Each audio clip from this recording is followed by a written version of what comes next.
একটা বাদাম খাই। মালগুলো আমাকে দেখেনি তো? আমি দেখেছি। কে রে? দাঁতে পোকা ধরেছে? হ্যাঁ। আপনার টুথপেস্টে কি হাঁসের গু আর কাকের গু আছে? কাকের গু? আরে ভূতনিকে, তার আগে বল যে তুই ফ্রিজের ভিতরে কি করছিলি?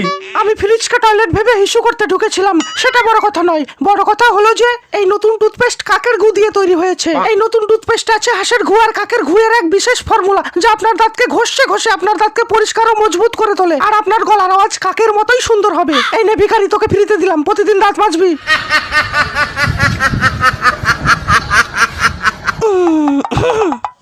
মা, একটা প্রশ্ন ছিল। কি প্রশ্ন? তুমি বাবার টাকা চুরি করে ব্লাউজের মধ্যে কেন রাখো?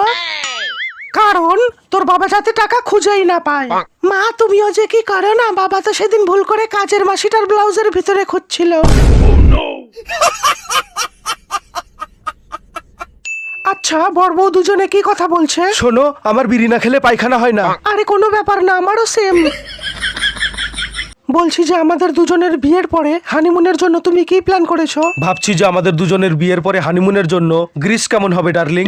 আমার সোনা, বলছি যে হানিমুনের জন্য গ্রিস কেন, আমার সরষের তেল দিয়েও চলবে। আমি ওই গ্রিসের কথা বলিনি, আমি গ্রিস দেশের কথা বলেছি। বলছি মা, এটা কি জিনিস? ডেটল। এটা দিয়ে কি হবে? কিছুই হবে না।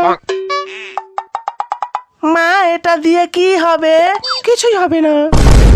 যখন ডেটল দিয়ে কিছুই হবে না, তাহলে এইসব ফালতু জিনিস কিনে তুমি টাকা কেন নষ্ট করো? এভাবেই তুমি বাবার টাকাগুলো নষ্ট করছো, আর বাবার বিড়ি খাওয়ার টাকা থাকে না।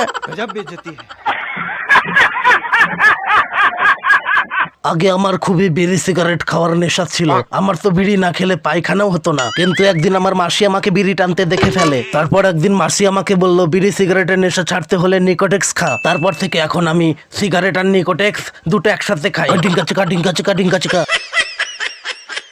মোটা ভাই, তোমার কাছে ভালো জাঙ্গিয়া হবে যেটা সহজে ছিঁড়বে না? হ্যাঁ, অবশ্যই হবে। তাহলে একটা দাও।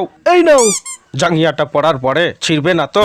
যতই টানো কিছুতেই ছিড়বে না, আমি গ্যারান্টি দিচ্ছি। জাঙ্গিয়াটা পরে ট্রাই করি, দেখি জাঙ্গিয়াটা ছেড়ে কিনা। এবারে দেখি জাঙ্গিয়াটা ট্রাই করে ছিঁড়বে কিনা। ফিটিংটা তো ভালোই আছে। পা দুটো একটু এপাশ ওপাশ করে দেখি জাঙ্গিয়াটা ছেড়ে কিনা। এই গেল।